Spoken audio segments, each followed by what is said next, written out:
la batalla, pero es mucho más grande el que conmigo está. Sé que la victoria es grande, si es grande la batalla, pero es mucho más grande el que conmigo está. Sé que la victoria es grande, si es grande la batalla, pero es mucho más grande el que conmigo está. Sé que la victoria es grande, si es grande la batalla, pero es mucho más grande el que conmigo está. Te traemos una prédica más sobre este año que lo hemos titulado Yeshua, y estamos hablando solamente de características del ministerio de nuestro Señor Jesucristo. ¿Cómo puede ser que un ser que fue crucificado aún por su propio pueblo, por su propia gente, ha trascendido tanto y entre más tiempo pasa, pues más seguidores gana? Y vamos a estar hablando sobre Jesús se preparó para una vida espiritual. Cuando leemos la palabra en Lucas 4:1, dice que Jesús, lleno del Espíritu Santo, volvió del Jordán y fue llevado por el Espíritu al desierto.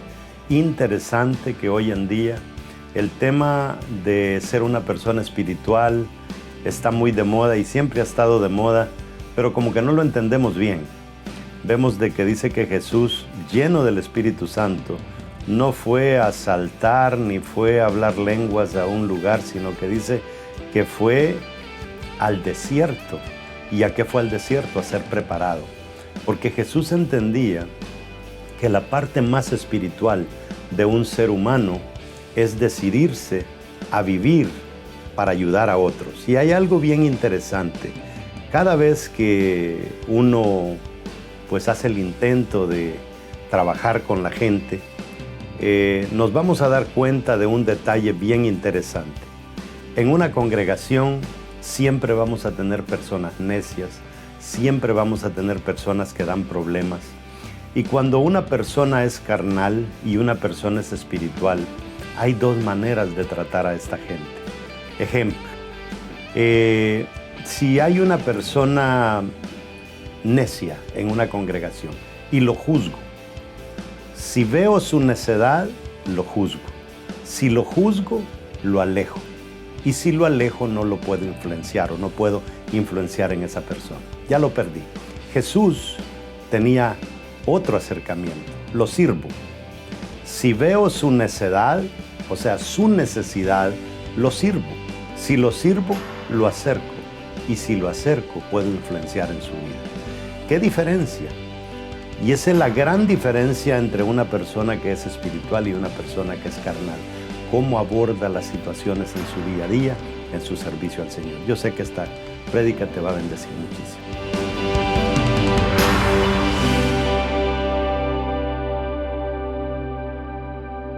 Agarre su Biblia y diga conmigo: la Biblia es palabra de Dios. Si Dios lo dice, yo lo creo. Si Él dice que tengo riquezas, soy rico. Si Él dice que tengo salud, soy sano. Si Él dice que tengo salvación, soy salvo. Si Él dice que soy su hijo, soy importante. Por eso, de hoy en adelante, nadie más me definirá. El único que me define es Dios, mi Hacedor. Dele un aplauso al Señor. Y también vamos a recibir con un aplauso a las personas que nos ven en la televisión.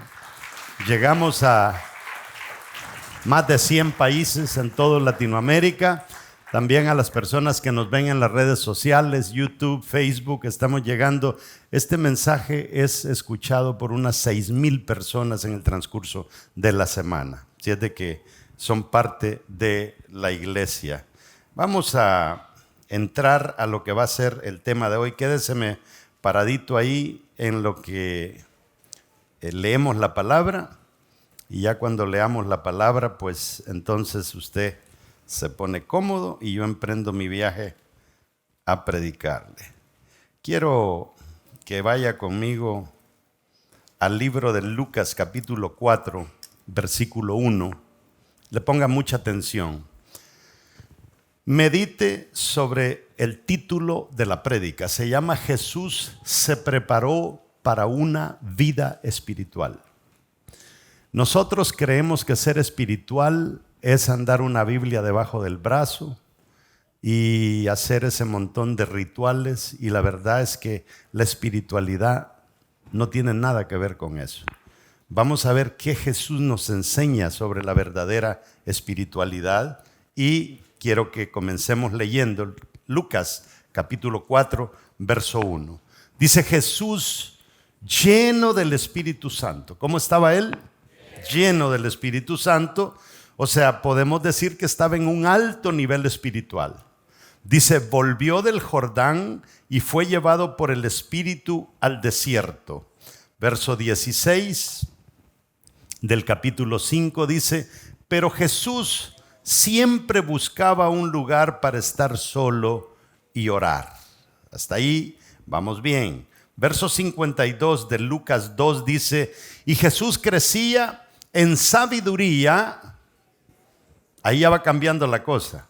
O sea, ser espiritual no solamente es orar y meterse en un ayuno, sino que dice que él crecía en sabiduría y en estatura y en gracia para con Dios y en gracia para con los hombres. O sea, hay gente espiritual que según ellos le caen bien a Dios, pero le caen mal a medio mundo.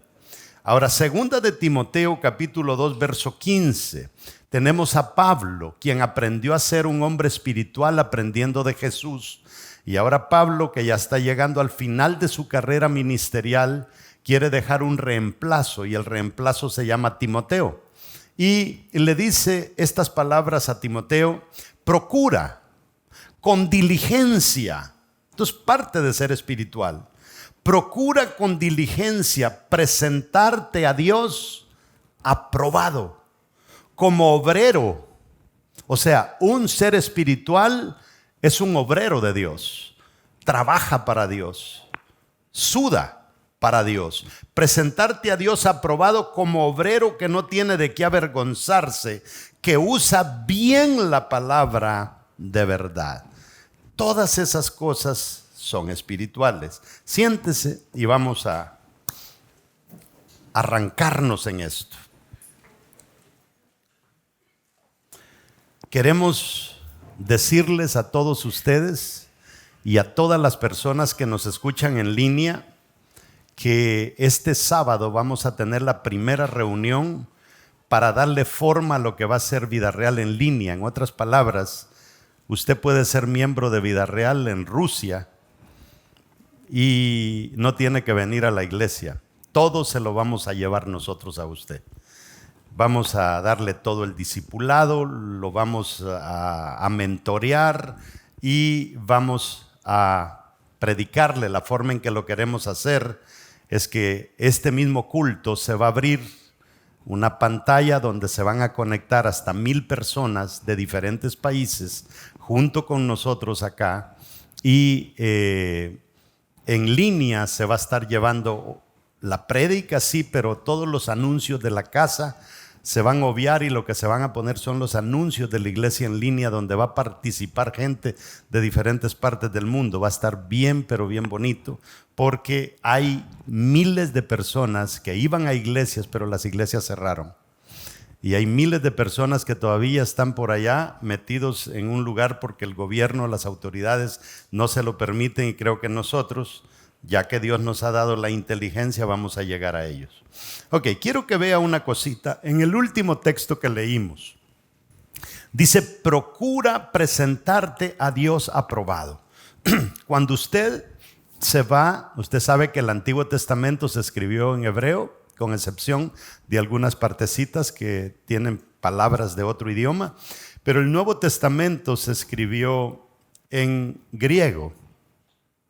Y cuando nosotros nos vamos al griego a estudiar este versículo 15, la palabra que encontramos para aprobado es la palabra dokimon. O sea, ¿qué quiere decir Pablo cuando dice que nosotros como cristianos, a nosotros no se nos ha encomendado a venir a la iglesia, sino a estar aprobados por Dios en todo tiempo?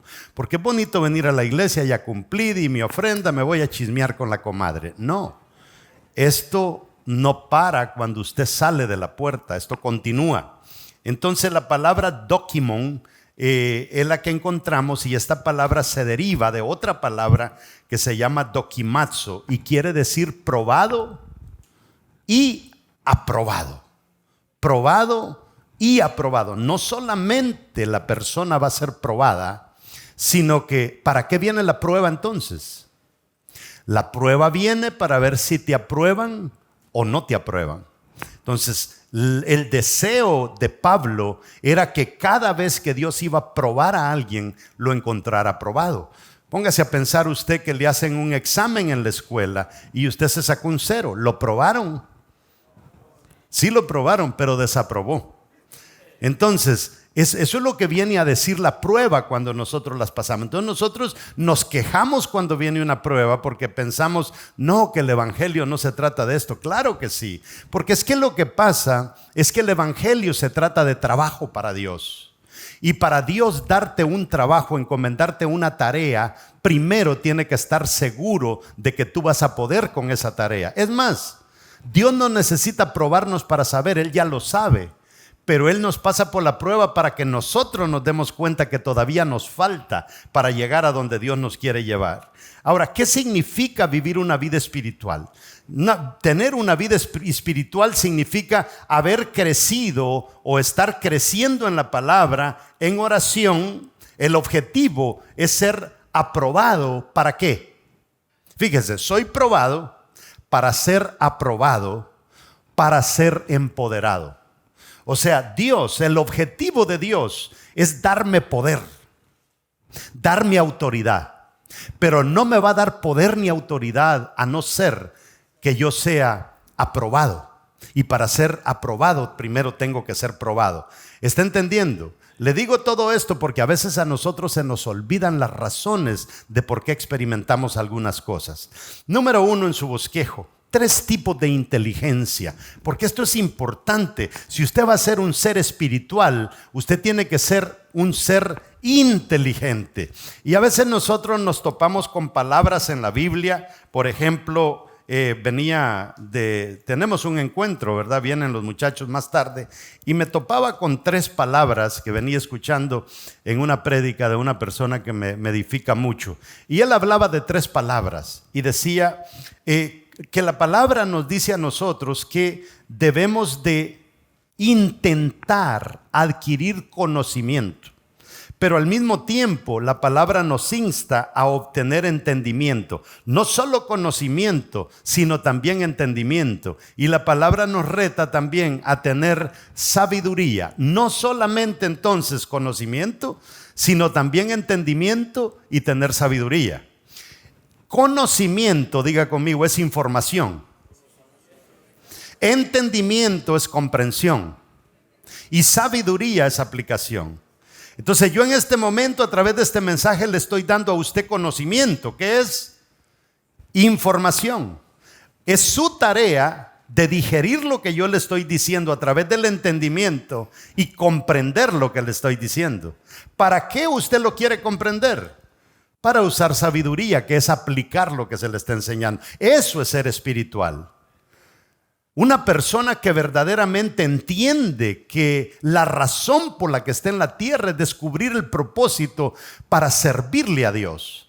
Porque una persona se la puede pasar ayunando, orando, haciendo todos los ejercicios espirituales.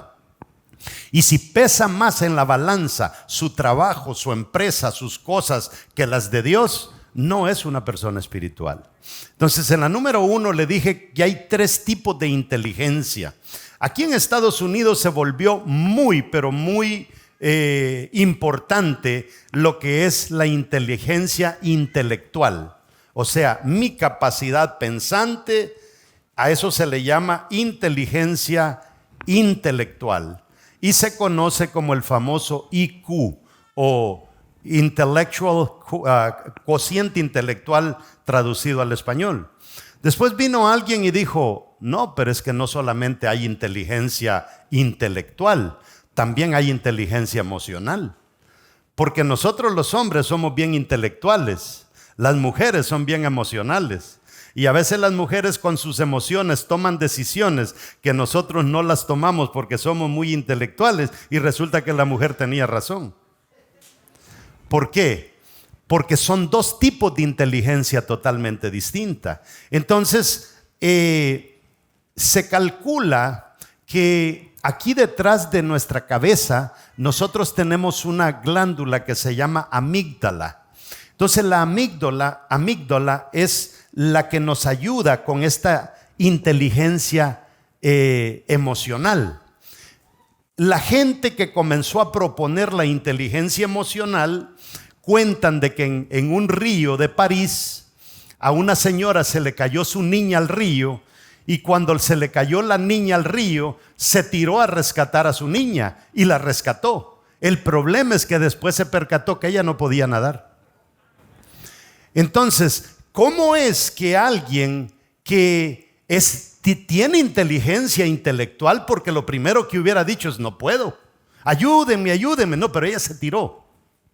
Porque cuando nosotros nos vemos en aprietos en la vida, se hace lo que se conoce como un bypass en inglés, o sea, entienden la palabra bypass, ¿verdad? Como que nos pasamos un paso, ¿verdad?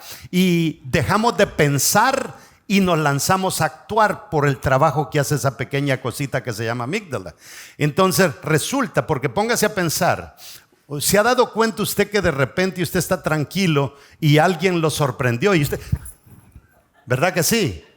Inmediatamente, usted no pensó si le va a dar un tortazo en la cara, usted no anduvo meditando, usted se protegió. Entonces esas dos inteligencias las tenemos nosotros ahí. Pero ahora, la amígdala dice que es el principal núcleo de control de las emociones y sentimientos en el cerebro, controlando asimismo las respuestas de satisfacción o de miedo. Entonces, cuando nosotros estamos en un tema de recibir satisfacción o en un tema de miedo, van a haber ocasiones que nuestros sentimientos van a obviar nuestros pensamientos. ¿Vamos bien hasta ahí? La amígdala dicen que es la encargada de empujarnos a tomar decisiones que necesitamos tomar por encima de nuestro intelecto. ¿Se recuerda a Jesús? Llega a las bodas de Caná. ¿Y qué es lo que pasa? Se acaba el vino. Y cuando se acaba el vino, ¿quién llegó? María. Y le dice, hijo, ¿ya te diste cuenta del problema en el que estamos? ¿Y qué le dice Jesús? Mujer, todavía no se me ha llegado el día. ¿Pero qué terminó haciendo Jesús? Lo que María dijo. ¿Por qué? Porque tenía razón. Porque Jesús estaba pensando y ella estaba sintiendo. Va conmigo hasta ahí. Pero la cosa se pone más interesante cuando descubrimos que hay una tercera inteligencia. Y es la inteligencia espiritual. Ya vamos mire lo que dice Colosenses 1:9. Por lo cual también nosotros, desde el día que lo oímos, no cesamos de orar por vosotros y de pedir que seáis llenos del conocimiento de su voluntad en toda sabiduría e inteligencia espiritual. ¿Está conmigo hasta ahí? Ve que el tema de ser espiritual va más allá que los ejercicios que nosotros solemos hacer. Se lo vuelvo a leer. Por lo cual también nosotros desde el día que lo oímos, o sea el evangelio, no cesamos de orar por vosotros y de pedir. ¿Qué pedían? Que la gente fuera llena del conocimiento de su voluntad, o sea, que aprendieran y entendieran lo que es la voluntad humana en toda sabiduría, pero que también fueran llenos de inteligencia espiritual. O sea que hay otro mundo, no solamente el intelectual, no solamente el emocional, sino que ahora el espiritual. ¿Está entendiendo hasta ahí? Verso 10 dice, para que andéis como es digno del Señor, agradándole en todo, llevando fruto en toda buena obra y crecimiento en el conocimiento de Dios. O sea, penetrar uno y conocer más de Dios, eso es espiritual.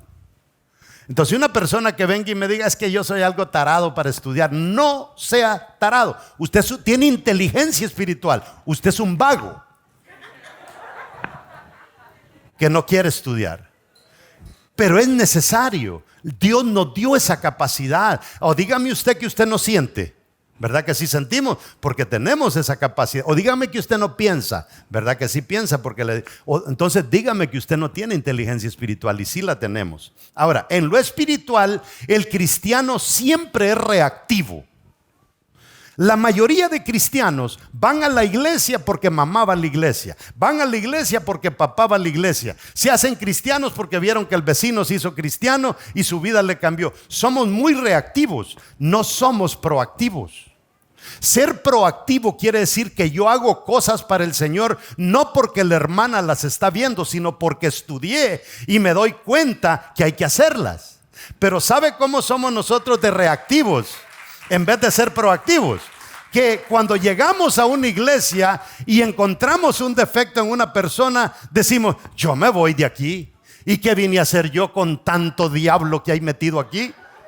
No es que hay diablos, sí hay. Tal vez no lleguen a diablo, ¿verdad? Pero por ahí andan. Pero sí, lo que estamos observando son unos grandes huecos que hay en las iglesias, que nadie los está llenando. Y la persona que está intentando llenarlos no es la persona indicada para que llene esos huecos. Y nosotros la vemos como que no está haciendo buen trabajo, me voy de aquí. No, Dios no te está diciendo vete de aquí. Como te he dado inteligencia espiritual, entiende que ese hueco está ahí y yo te traje a ti ahora aquí porque ese es tu fuerte y tú lo vas a llenar. ¿Está entendiendo? Entonces nosotros lo hacemos todo al revés, porque, como le decía, en lo espiritual el cristiano siempre es reactivo. Y nosotros somos llamados a ser proactivos. Le voy a poner un ejemplo más sencillo para que usted me lo pueda entender. ¿Se ha dado cuenta usted que doña Rosa abrió una pupusería, una venta de tamales o chuchitos o empanadas, lo que sea? Y después todos los vecinos, le va a ir mal. No, en un mes va a cerrar. Ese invento que trae, no, a la señora le comienza a ir bien. Y le comienza a ir bien, y le comienzan, no, mire, y comienzan los chismes. Señora, ya compró carro del año, ya está comprando casa. ¿Qué hace la vecina? Montar otra bendita pupusería, o fábrica de empanadas, o de tamal. ¿Por qué? Porque nosotros somos reactivos, no somos proactivos. Hace unos días estuve en Isla Mujeres, México, y había un hombre ahí, medio les conté hace un tiempo atrás. Él es el único en la isla que usted va, lo sienta en una silla, mete sus pies en una cosa de vidrio y hay un montón de pescaditos que llega a comerle la piel muerta de los pies. Y entonces le digo yo, ¿y cómo te va? Y me dice, pues me gano mis $300 diarios. Ganaba 600, me dijo, pero ahora con la pandemia la cosa ha bajado. Ganarse $300 al día en México no está malo. Pero ¿sabe por qué? Porque es el único, no hay otro. Se puede ir en toda la isla uno y no encuentra otro. ¿Qué es lo que él fue? ¿Reactivo o proactivo? Y eso es lo que se necesita hoy en día. Hay tantas cosas que no estamos haciendo los cristianos. Todos hacemos lo mismo. Ahora, en lo espiritual hay cosas que nos corresponde a nosotros hacer y eso es bien importante, y hay cosas que no me corresponden a mí, sino que le corresponden a Dios. Usted tiene que entender que cuando sus límites, topó en sus límites, hasta ahí llega usted. De ahí para allá le toca a Dios. ¿Está entendiendo? Ahora, si usted todavía no ha llegado hasta su límite, no le pida a Dios que le ayude en este tramo, porque ese no es trabajo de Dios, ese es trabajo suyo. Entonces debemos de entender eso. Ahora, hay un problemita y un día de esto les voy a traer un mensaje sobre eso. Nosotros sabemos de que somos salvos por gracia, ¿sí o no? El Señor nos dio la gracia, pero también en la Biblia estaba la ley y está la ley. Nosotros sabemos que este universo opera en base a leyes naturales y en base a leyes espirituales. La ley de la gravedad nadie lo puede negar. Usted se tira de un edificio y se mata. Está ahí, es una ley. Entonces, el problema es que nosotros a través de la gracia creemos que la gracia es tan gratis que creemos que la gracia va a obviar las instrucciones que Dios ha dejado. Entonces hay personas que en nombre de la gracia quieren lograr cosas que hay leyes que ya Dios dejó que no te lo van a permitir. Y hay gente que quiere que, por ejemplo, sin dar una ofrenda, sin dar un diezmo, sin dar una primicia, sin hacer una siembra, con una oración hacerse ricos, por gracia. Pero no funciona. Hay principios que no se pueden obviar. Y ese es el problema. Y por eso es que cuando yo le digo a usted que Jesús era un ser espiritual, no es de que él pasaba ahí Ave María Purísima, no. Como yo sé de dónde vienen, ¿verdad? Ahora, el problema de que nosotros los pentecostales tenemos la tendencia de tener a Dios como el que nos hace los mandados. Sencillo, o sea, creemos que eso es espiritual y vamos a orarle al Señor por cosas que no le toca a Dios hacer, sino que nos toca a nosotros hacer. Número 2, palabra versus oración. Aquí hay otro problema. Tenemos los dos péndulos. Hay cristianos que dicen que todo se logra con la palabra, mientras que hay cristianos que creen que todo se logra con la oración. Entonces, vamos a ver qué pasa acá. Deuteronomio capítulo 11, verso 18. Dice, por tanto, pondréis estas mis palabras en vuestro corazón y en vuestra alma, y las ataréis como señal en vuestra mano, y serán por frontales entre vuestros ojos. O sea, Dios le dice, ni un día se te olvide la palabra de Dios. Eso es bíblico. Ahora, cuando vamos a 1 Tesalonicenses 5:17, dice, orad sin cesar. Entonces hay gente que dice, no, eso es lo que tenemos que hacer, orar sin cesar. Bueno, ¿y el otro pues? ¿Estudiamos o no estudiamos? No, porque aquel es Antiguo Testamento y este es Nuevo. No. Ahí es donde tenemos el problema. Y nosotros queremos ser espirituales, pero nos quedamos espirituales a medias. Ahora, no eres espiritual si solamente oras, pero no te da la gana de estudiar la palabra. Aunque usted me diga que es espiritual, usted no lo es. Porque es que, amados hermanos, en este libro se llama palabra, y palabra es un contenedor ¿de qué? Un recipiente de ideas. ¿Las ideas de quién? Las ideas de Dios. Entonces no me diga usted que esto no es importante. Si los pensamientos de Dios para ti quedaron atrapados aquí en palabras, de bendecirte, de prosperarte, de sacarte adelante, de bendecir a tu familia. Entonces la gente, no, es que este es mejor me voy directo a él. Es tremendo, es que así pasa. ¿Se recuerda usted cuando salieron las páginas web? Que uno iba a www.vidareal.net y estaba fácil comparado con escribir una carta, llevarla al correo, ponerle una estampilla y llegaba un mes después. Pero las páginas web se revolucionaron rápido, ¿verdad? Solo escribí y ya llegaba el correo. De repente aparecen las aplicaciones, donde usted ya no tiene www.vidareal, sino ¡pum! Tocó el bendito botón de Vida Real y ya le apareció ahí. Entonces nosotros queremos que así sean las cosas en el mundo espiritual. Pero, amados hermanos, no hay aplicaciones que usted le pueda meter en la cabeza a su hijo para que se comporte bien, ni a su marido para que sea un buen marido. No hay aplicaciones que le van a ahorrar el que usted estudie la palabra. Son cosas necesarias. Ahora, no hay peor cosa que un empoderado desautorizado. Hay gente que se empoderó, aprendieron mucho de Dios, pero cometieron errores y fueron desautorizados. Y andan en el nombre de Dios queriendo hacer cosas, pero ya Dios los desautorizó. Eso está como que usted ande, que le dieron una tarjeta de crédito, por mala paga, se la cancelaron y usted llega a un lugar donde no le verifican inmediatamente, de esos que todavía corren, y usted da y hace una compra de 500 pesos. ¿Qué va a hacer? Va a rebotar la transacción, porque usted ya no está autorizado. Entonces, es bien importante esto. Me recuerdo una vez, mi papá estaba grave. Y cuando mi papá estaba grave, andaba un loco por ahí que vino de repente a la iglesia, que Dios lo usaba y que era un gran espiritual, que no sé qué. Y dijo, yo voy a orar 7 días por su papá y su papá se va a levantar. Y yo creo que en una de las casas de mis hermanos dijo, enciérrenme aquí en esta habitación. Y Bueno, creo que no sé quién de mis hermanos le creyó, ¿verdad? Y entonces lo encerró en la habitación. Y de repente sale y dice, miren, solo un favor les voy a pedir. Tráiganme una mega sopa de gallina, porque es la última vez que voy a comer. Y ahí, por 7 días metido en esa habitación, clamando por su papá. Le llevan la bendita sopa, se la acabó toda. Amados hermanos, al siguiente día que él sentía de parte de Dios que ya la cosa como que estaba hecha, que mejor le trajeran otra sopa. Al tercer día el tipo salió y dijo, es que ya yo sentí del Señor que está hecha la cosa, hermanos. A los 3 meses murió mi papá. Entonces hay gente sin vergüenza que en el nombre de que son personas espirituales emboban a cualquier persona. Ahora, la preparación espiritual se debe hacer con un balance cuidadoso entre palabra y oración. Palabra y oración. Usted no puede estar solamente orando y siendo un nulo.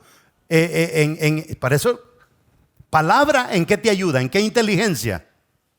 Espiritual. Ahora, el conocimiento, ¿en qué te ayuda? La palabra memorizada, ¿en qué te ayuda? En el conocimiento intelectual. Cuando agarras lo espiritual con lo intelectual, ¡pum!, comienzas a tener un balance emocional.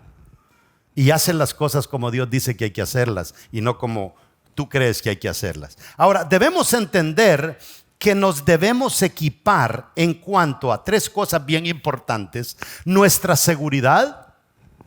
Usted tiene que estar seguro si usted está viviendo bien con Dios. Usted tiene que estar seguro cómo está su relación con Dios. Usted tiene que estar seguro de estar aprendiendo y creciendo siempre. Tenemos que ser cuidadosos de nuestra seguridad.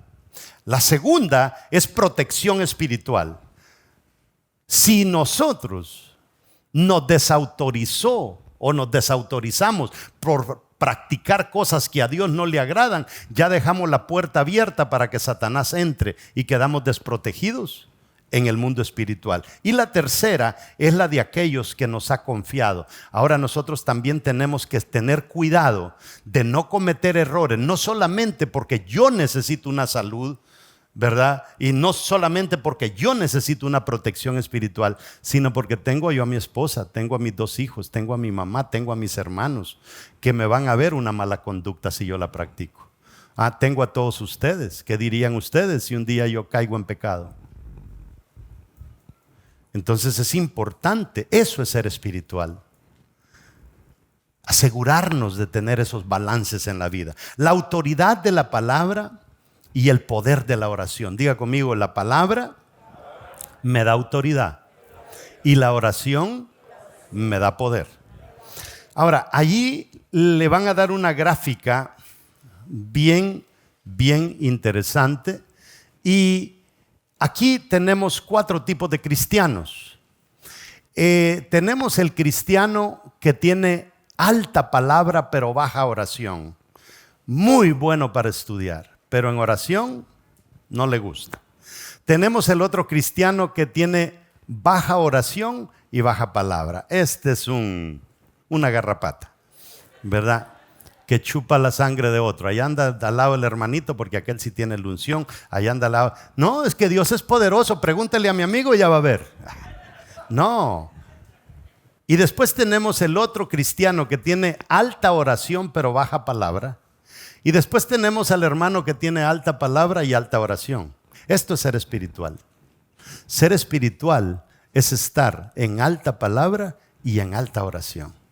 Ahora, si yo le digo a usted que usted conoce a las personas en los diferentes cuadrantes, sí los conoce. Yo sé que usted ha oído predicadores buenos en la palabra, pero nada en la oración. Y ha visto también gente, cristianos, que dicen ser buenos cristianos, baja oración y baja palabra. Que si ve al vecino, quién sabe si tenga uno por ahí. Y está el otro que es alta oración, también lo ha visto esos predicadores, ¿verdad? Todo es oración, pero abren la Biblia para predicar, leen el versículo y ni tan siquiera predicaron del versículo, porque son ruines en la palabra. Pero qué bonito cuando podemos tener ese balance de alta palabra y alta oración. Mire lo que hace la diferencia. Mira la diferencia, cómo sucede. Beneficios de estudiar la palabra. Si nos vamos a los beneficios de estudiar la palabra, se recuerda que Pablo le dijo a Timoteo, dice, ahí tenía que decir, creo que 2 Timoteo, que usa bien la palabra de verdad. O sea, esto trae beneficios. ¿Qué beneficios trae? Número 1, te mantendrá alejado del pecado. Si tú estudias la palabra, según el Salmo 119, verso 11, estudiar la palabra te mantiene alejado del pecado. Porque constantemente te estás chocando con Dios cuando vas a estudiar. Y Dios te comienza a confrontar. Número 2, te ayudará a olvidar tus cargas. Ahí nos dice el Salmo 119, verso 28, que ayuda a alivianar nuestras cargas. Número 3, te va a traer gozo, dice el Salmo 119, verso 111. Te hará sabio, Salmo 119, verso 30. A pesar de descarriarnos, el estudio de la Biblia nos hace que regresemos a Dios. Salmo 119, verso 176. Sexta cosa, nos educamos en cuanto a la voluntad de Dios, guiando nuestros pasos. Salmo 119, verso 5. Séptima cosa, somos alimentados por la palabra para desarrollar musculatura espiritual. Mateo 4:10. 8, echamos raíces en Dios. 9, nos aprueba ante Dios. Y 10, nos da autoridad como cristianos. Eso es beneficios de estudiar la palabra. Ahora, dígame usted, ¿cuál es la contraparte de no estudiar la palabra? Lea lo que le acabo de leer al revés. Sí, así es. Te dará gozo, te dará tristeza si no estudias la palabra. Léala al revés. Ahora, los peligros de no estudiar la palabra, y ahí le vienen. Mire lo que dice Lucas 11:28. Bienaventurados los que oyen la palabra de Dios y la guardan. ¿Cómo dice que son? Bienaventurados. ¿Qué quiere decir bienaventurado? Diga conmigo, le irá bien. ¿Y el que no estudia? Ahí está. Número 1, sin la palabra nos extraviamos. Sin la palabra no crecemos. No echamos raíces. Sin estudiar la palabra seremos ignorantes de la voluntad de Dios. Sin estudiar la palabra seremos ciegos. Ciegos completamente, que no podemos guiar absolutamente a nadie, no digamos a nosotros mismos. Quinta, sin estudiar la palabra no tendremos identidad en Dios. 6, sin estudiar la palabra estaremos desconectados de nuestro Padre. Sin estudiar la palabra nunca conoceremos la voluntad de Dios para nuestra vida. Sin estudiar la palabra no encontraremos nuestro propósito, nuestro potencial, nuestra herencia ni nuestro destino. 9, sin estudiar la palabra terminaremos fracasados. Y 10, sin estudiar la palabra seremos títeres de Satanás. Ahora dígame usted, ¿debemos estudiar la palabra? ¿Ok? Pero parece que con eso es suficiente. No, vámonos a beneficios de orar. ¿Qué beneficios me trae la oración? 1 Tesalonicenses 5:17 habla de orar sin cesar. Y mire, orar sin cesar, yo me fui al griego y no quiere decir que usted va a pasar hincado todo el día orando. Orar sin cesar quiere decir que si usted ya desarrolló una disciplina de orar a las 7 p.m. todas las noches, no le pare. 7 el martes, 7 el miércoles, ya usted lo decidió. Eso quiere decir sin cesar, porque el cuerpo, cuando usted le enseña un hábito, se demora por lo menos 21 veces para que usted adopte un hábito, pero para perderlo con 3 veces que ya no lo haga, usted lo pierde. ¿Sí o no? A veces decimos, hoy no voy a ir a la iglesia el domingo, pero el otro voy. No, ya el otro domingo ya encuentro otra excusa para no venir y ya no volvió. Así es la vida. Ahora, beneficios de orar. La oración, según Filipenses 4:6, nos da paz. Según 2 Corintios 1:3, nos da consuelo. Santiago 1:5 nos ayuda para tomar buenas decisiones. Lucas 22:14 para que resistamos las tentaciones. Segunda de Crónicas 7:14, perdón de pecados. Santiago 5:16, la oración del justo, dice, puede mucho. Primera de Reyes 9:3, da ánimo al desanimado. nos acerca al Padre, mejoramos nuestra relación con nuestro Padre y es un alimento espiritual. Y ahí le queda, no sé si le pusieron la lista de los peligros de no orar. Miren los peligros. Colosenses 4:2 dice, dedíquense a la oración. Dedíquense, perseveren en ella con agradecimiento. Miren los peligros. No escuchamos lo que Dios nos está diciendo. Vamos a ser neófitos. No entendemos el plan de Dios para nosotros. Vamos a terminar diciendo es que este era mi destino, cuando no tiene nada que ver con el destino que Dios tenía para ti. Ahora, Dios muestra nuestros errores. Dice Dios, nuestros errores no serán confrontados. ¿Por qué? Porque la palabra y la oración es lo que Dios utiliza para confrontar nuestros errores. Dios no interviene en nuestro diario vivir. Nos quedamos sin el poder de Dios cuando no oramos. Nos desconectamos del Espíritu Santo que mora dentro de nosotros. Somos vulnerables ante el pecado y el enemigo. 8, nos quedamos sin armadura de Dios. 9, nos quedamos sin relación con papá. Y 10, seremos cristianos tibios. Y el que es tibio, dice la palabra, lo vomitaré de mi boca. Entonces, cuando usted se pone a analizar si Jesús era un ser espiritual, todo esto nosotros lo entendemos a perfección. Lo tenía en mis notas y por alguna razón no me aparecieron, pero hay 3 cosas tan importantes que nosotros debemos de entender en nuestra inteligencia espiritual. Y es que cuando hablamos de la palabra sabiduría y nos vamos a los originales de la Biblia, hay 3 tipos de sabiduría. ¿Cuántos tipos? 3. La primera sabiduría es la sabiduría Sofía. Y la sabiduría Sofía quiere decir la sabiduría del Eterno. La sabiduría que nosotros como sus hijos debemos de tener. Esa es la sabiduría Sofía. Pero también tenemos una tercera que es pronesis. Y la pronesis tiene que ver con el manejo de lo temporal. ¿Cómo voy a manejar el día a día? Ese es un tipo de sabiduría. Voy a hacer trampa para hacer más dinero. Voy a vender drogas para hacer más dinero. Ese es otro tipo de sabiduría. Pero también está un tercer tipo de sabiduría que es sunesis. Y es cómo lo que hoy siembro lo cosecho mañana. Hay personas que no creen en darle a Dios. Y yo creo que en varias áreas tienen 2 tipos de sabiduría. Tienen buena familia. Quizá tengan una relación con Dios más o menos. Pero les hace falta la tercera sabiduría, que es la sunesis. Cómo lo que yo siembro me va a traer una cosecha. Y todo eso es parte, amados hermanos, de la inteligencia espiritual en la que Dios quiere que nosotros nos movamos. Y con esto quiero ir cerrando. Cuando nosotros nos relacionamos con el prójimo,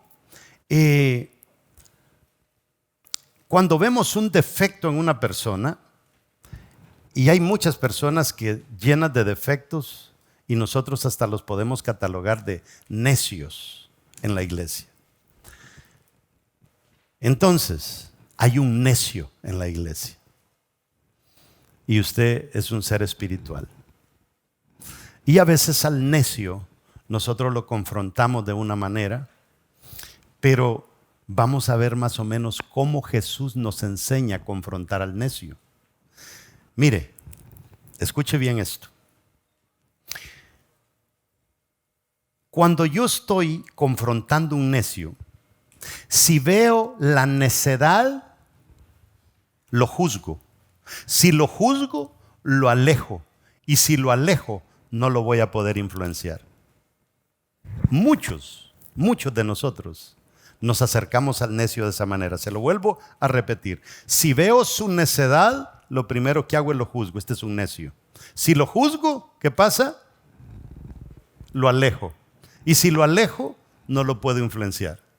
Jesús, como era un ser espiritual, viene y nos enseña otro principio. Si veo a un necio, lo sirvo. Si le sirvo, lo acerco. Y si lo acerco, lo puedo influenciar. Dos mundos totalmente diferentes. ¿Tenemos ese tipo de cristianos nosotros en la iglesia que al necio lo juzgan? Sí, los tenemos. Pero también tenemos aquellos cristianos que al necio lo sirven. Y cuando lo sirven, lo acercan. Y cuando lo acercan, pueden influenciarlo. Y ese es el mejor camino para nosotros ganar más gente. Pero muchas veces lo que nosotros hacemos es espantar a la gente. Porque es que aquí todos somos santos. Hermano, a mí a veces me toca ayudar a gente que ni la conozco. Ni sé quiénes son, ni sé qué pata puso ese huevo. Pero ¿sabe por qué lo hago? Por este principio. Y a veces uno sale quemado. Pero no importa. Por lo menos hice el intento. Ahora, no hay alternativa para vivir esta vida ignorando lo espiritual. Nosotros primero fuimos creados espirituales, después materiales. Váyase a Jeremías 1:5. Dios le dice a Jeremías: antes que te hiciera materia y te metiera en el vientre de tu mamá, mucho antes, yo ya te conocía. Yo te conocí en el mundo espiritual. Agarré un poco de mi aliento espiritual y lo metí en el vientre de tu mamá cuando se chocó el esperma con el óvulo, y ahí naciste tú. Pero antes de eso yo ya te conocía. O sea, antes de yo tener este cuerpo, yo ya era espíritu. Y ahora nosotros vivimos nuestra vida pensando que somos solo materia y que lo único que tenemos que hacer aquí en la tierra es adquirir cosas materiales, cuando se nos olvida que nuestro origen fue espiritual. Es bien importante que nosotros meditemos en eso. Somos humanos, pero Dios ha permitido en esta cápsula, como yo le llamo, llamado tierra, un contacto con lo divino. Nosotros nacimos. Hoy escuchaba a una mujer hablar unas cosas tan sabias que decía: el distanciamiento social no solamente nos va a perturbar en lo emocional, sino que nos está robando la oportunidad de entrar en contacto el uno al otro. Y cuando yo entro en contacto con otro, abrazo a mi mamá, yo le doy a ella inmunidad y ella me da mi inmunidad naturalmente. O sea, Dios ha dejado un diseño, y hay tantas cosas que nosotros ignoramos y se nos olvida que antes de nosotros ser materia, nosotros éramos espíritu. Antes de yo tener a mi papá físico, que se llamaba Manuel Vicente Carranza, y a mi mamá María Lidia Umaña, antes que ellos dos, ya Dios me conocía a mí. Eso es bien importante. Hermano, nosotros no andamos aquí perdiendo el tiempo. Hay asignaciones divinas que nosotros debemos hacer. ¿Y sabe cómo se le llama a una persona? ¿Por qué una persona fracasa aquí en la tierra? Una persona fracasa en la tierra porque falló a su asignación que Dios le había dado. Nos enfrascamos tanto acá en el trabajo, ¿verdad? Y aquí para allá. Y yo siempre le he dicho a ustedes: hay empleo y hay trabajo. Empleo es donde tú te ganas tu dinerito para subsistir, pero tu trabajo es lo que Dios te mandó a hacer aquí a la tierra. Aquí hay que hacer las dos cosas al mismo tiempo. De lo contrario, póngase de pie. De lo contrario, vamos a terminar fracasando. Somos materiales, pero fuimos concebidos en la eternidad. Fíjese. Si usted no puede controlar lo material en usted, usted no va a poder controlar lo espiritual en usted. Si usted quiere ser grande en lo espiritual, aprenda a ser grande en lo material. Sea honesto en lo material. Sea justo con lo material. Comparta en lo material. Y entonces usted va a poder administrar lo espiritual. Dios no te va a soltar bendiciones espirituales si primero tú no eres una persona hábil en cómo manejar lo material. Si eres bueno para gobernar el yo, serás bueno para gobernar lo espiritual. Si tú todavía no has aprendido a gobernar tu yo, Dios no te va a soltar cosas espirituales, porque no vas a poder. Para Cristo revelársete a ti, tienes que tú primero revelar lo natural, lo material en ti. Si tú quieres que Cristo se te revele, revélale todas las cochinadas que llevamos dentro al Señor y entregárselas a Él y decirle: Señor, yo ya no puedo con eso. De lo contrario, puedes gritar lo que quieras en que Jesús se te revele o que Dios te revele algo y no te va a revelar nada. Termino. Primera de Corintios 15:44 nos habla de que fidelidad en lo natural me da revelación en lo espiritual. Tenemos que aprender que si no oramos y no estudiamos, si no oramos, no estudiamos, nunca vamos a llegar a un alto nivel de fidelidad en Dios. Y cada vez que Dios nos haga un examen lo vamos a aplazar. Por eso Pablo le dice a Timoteo que tiene que ser aprobado, probado y aprobado. Y eso a nosotros no nos gusta. Le huimos a las pruebas, le huimos a los momentos difíciles. Nos gustan solamente las bendiciones, sin saber, mis amados hermanos, que el hijo que fue sobreprotegido, que mamá le dio todo en la boca, que era bendición tras bendición, termina siendo un mal hijo. Y al hijo que le costó ganarse esto y el uno el otro. El otro día le decía yo a una persona, le decía: mira, te han dicho que te van a reparar ese carro, que la reparación cuesta $7,000. Tienes un mes que te están diciendo que lo lleves a arreglar y no lo llevas. Yo tenía que rogarle a mi papá 1 año para que me diera un bendito par de zapatos. Y una vez me dijo: anda a comprar ¿qué querés? Botas. Y amados hermanos, yo fui como yo nací en el catolicismo, tenía padrino. Y mi padrino tenía una tienda y en la tienda él vendía botas. Entonces fuimos y las botas que a mí me gustaban me quedaban reapretadas. Y le dije: ¿tiene un número más? Y me dijo: no, 2 números más, sí. Y hermano, le dije: déjeme ver el de 2 números más. Me lo metí, hermano, y eso me quedaba flojo. Pero yo prefería la bota floja que la bota pequeña pero apretada. Ay, hermanos, un par de zapatos al año y compro el par de zapatos equivocado. Hermano, yo llegaba a las casas de la gente y metía los zapatos debajo de la silla para que no, porque así eran los grandes zapatos. Y así era la vida antes. Y aprendimos a valorar, aprendimos a amar las cosas de una buena manera. Y nos convertimos en personas útiles, pero la gente a la que todo le viene fácil. Por eso es que cuando Dios te pruebe es porque te quiere aprobar. Y si te quiere aprobar es porque te quiere empoderar. Y si te quiere empoderar es porque te está diciendo: me eres útil a mí.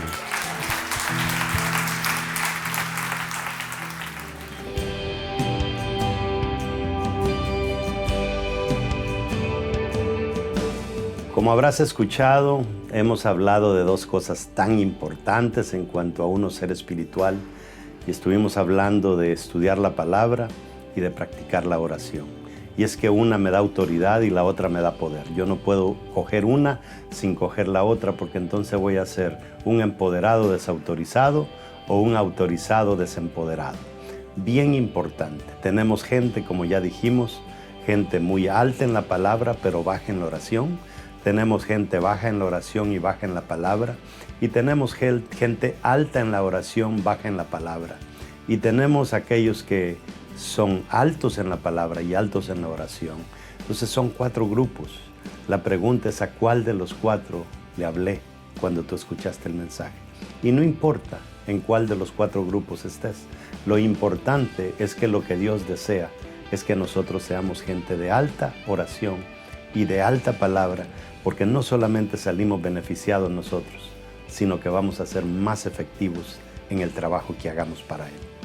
Quisiera invitarte, si tú encajas en eso de baja oración, baja palabra, o mejor dicho, quizá ni tengas una relación con Dios, y es la primera vez que te acercas a escuchar la palabra del Señor, y este mensaje te ha hablado, es bien sencillo. Acércate a Él, y te acercas a Él haciendo una sencilla oración, que yo la voy a hacer y tú lo único que tienes que hacer es repetirla conmigo. Y lo que vas a lograr con esa oración es pasar de muerte a vida, pasar de condenación a salvación. ¿Estás listo? Vamos a orar. Di conmigo: Señor Jesús, Reconozco que he estado alejado de ti. Reconozco que solo no puedo. Reconozco que me he equivocado mucho. Pero también entiendo, Señor, que tú derramaste hasta la última gota de tu sangre por mí.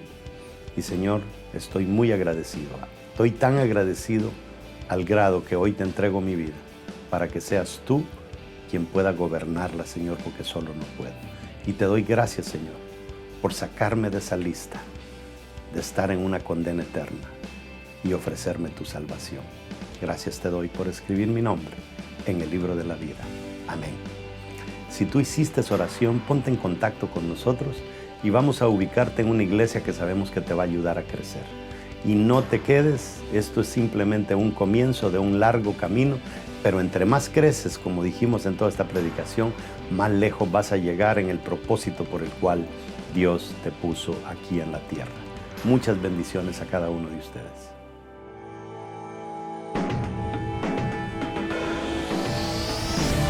Sé que la victoria es grande, si es grande la batalla, pero es mucho más grande el que conmigo está. Sé que la victoria es grande, si es grande la batalla, pero es mucho más grande